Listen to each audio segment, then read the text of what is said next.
Di mana setelah kejadian ini Abdullah bin Mas'ud pun menghafalkan 70 surah Al-Quran langsung dari Rasulullah, dan sejak saat itulah Abdullah bin Mas'ud menyandang gelar sebagai seorang muslim.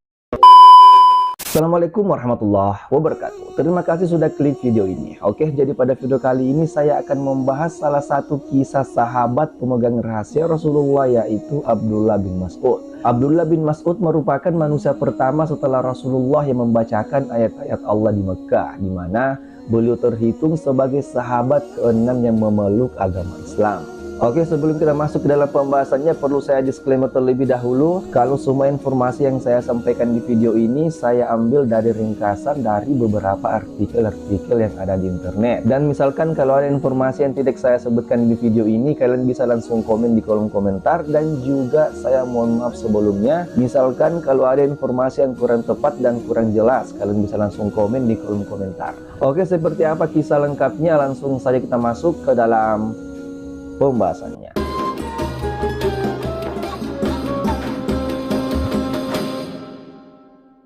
Abdullah bin Mas'ud merupakan salah satu pahlawan Islam dan salah satu sahabat yang termasuk sebagai as-sabiqunal awwalun, di mana beliau mengikuti perang Badar dan beberapa peristiwa penting lainnya dalam sejarah agama Islam. Nama lengkapnya adalah Abu Abdurrahman Abdullah bin Mas'ud bin Ghafil al-Makki al-Muhajir al-Huzali. Beliau juga sering dinisabkan kepada ibunya karena ibunya dipanggil Ummu Abdin. Ibnu Mas'ud pun juga bisa dipanggil dengan sebutan Ibnu Ummu Abdin. Abdullah bin Mas'ud datang ke Huzail ke Mekah setelah ayahnya wafat saat melakukan perjalanan mencari nafkah. Di Mekah, beliau bekerja sebagai penggembala kambing milik seorang tokoh Quraisy yang bernama Uqbah bin Abi Mu'id. Suatu hari di saat Abdullah bin Mas'ud sedang bekerja, ada dua seorang lelaki yang menghampirinya. Ternyata dua lelaki itu adalah Rasulullah SAW dan Abu Bakar, di mana Ibnu Sa'ad menuliskan kisah pertemuan mereka di dalam kitab Tabakat miliknya. Dari Abdullah bin Mas'ud, ia berkata, "Dulu ketika aku masih anak muda belia saat bekerja mengembalakan kambing milik Uqbah bin Abi Mu'id, tiba-tiba Rasulullah dan Abu Bakar datang. Mereka berlari dari kejaran orang-orang musyrik. Maka salah satu dari mereka bertanya, 'Wahai anak kecil, apakah engkau memiliki susu yang dapat kami minum?' Kemudian Abdullah bin Mas'ud menjawab, 'Aku hanyalah orang yang dipercaya untuk mengembalakan kambing ini sehingga aku tidak bisa memenuhi permintaan kalian.' Kemudian Rasulullah kembali bertanya kepada Ibnu Mas'ud, 'Apakah engkau punya seekor anak kambing betina yang belum dikawini pejantan?' Dan Abdullah bin Mas'ud kembali menjawab, 'Iya, saya punya ya Rasulullah.' Kemudian Abdullah bin Mas'ud pun membawakan apa yang Rasulullah minta. Kemudian Rasulullah mengambil anak kambing betina itu dan mengusap kambingnya sambil berdoa, maka terkumpullah air susu dari ambing anak kambing betina tersebut. Kemudian Abu Bakar membawa sebuah batu yang memiliki cekungan dan mulai memerah susu ke dalamnya.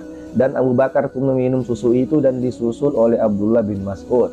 Kemudian Rasulullah SAW berkata ke arah ambing anak kambing itu, 'Menyusutlah.' Maka dengan seketika ambingnya pun menjadi kempes. Setelah kejadian itu, di lain waktu, Abdullah bin Mas'ud mendatangi Rasulullah dan berkata, 'Ajari aku perkataan yang engkau ucapkan pada waktu itu.' Dan kemudian Rasulullah bersabda, 'Engkau adalah anak muda yang cerdas.' Di mana setelah kejadian ini, Abdullah bin Mas'ud pun menghafalkan 70 surah Al-Quran langsung dari Rasulullah, dan sejak saat itulah Abdullah bin Mas'ud menyandang gelar sebagai seorang muslim. Beliau terhitung sebagai sahabat ke-6 yang memeluk agama Islam.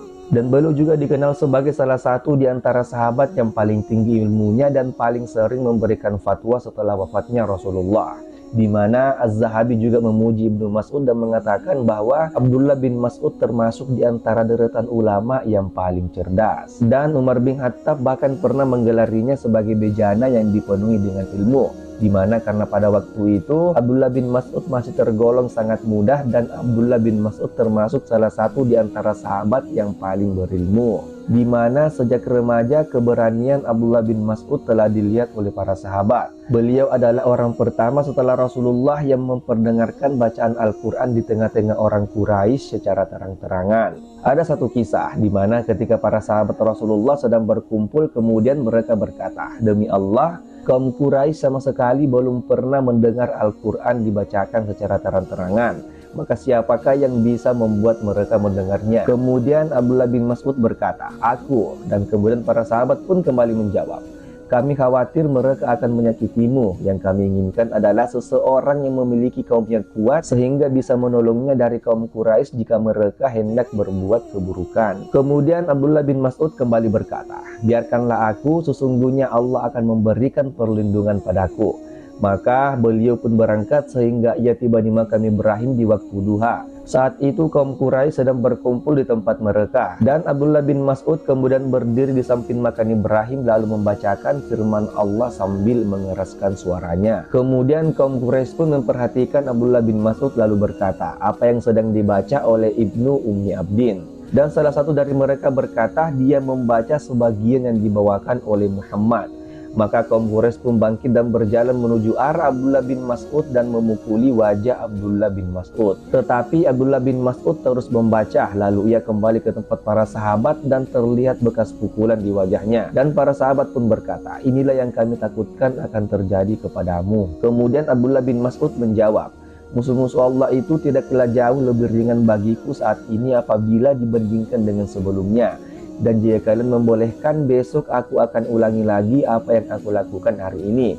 Kemudian para sahabat pun berkata, cukup, engkau telah membuat mereka mendengarkan apa yang mereka tidak suka. Di mana Abdullah bin Mas'ud juga termasuk di antara sahabat yang masih hidup ketika penaklukan kota Syam di Suriah. Setelah itu, Umar bin Khattab mengirim Abdullah bin Mas'ud ke Kufah untuk mengajari penduduknya perkara agama sekaligus mengangkat Ammar bin Yasir sebagai gubernur kota Kufah. Kemudian Umar bin Khattab berkata, mereka berdua termasuk sahabat Rasulullah yang mulia, maka teladanilah mereka. Dan singkat cerita, pada zaman Khalifah Utsman bin Affan, Abdullah bin Mas'ud diperintahkan untuk kembali ke Madinah, dan kemudian beliau pun tidak menolak perintah ini. Di masa Utsman inilah Abdullah bin Mas'ud mengalami sakit keras. Beliau wafat di Madinah pada tahun 32 Hijriah dan dikuburkan di pemakaman Baqi bersama para sahabat-sahabat yang mulia.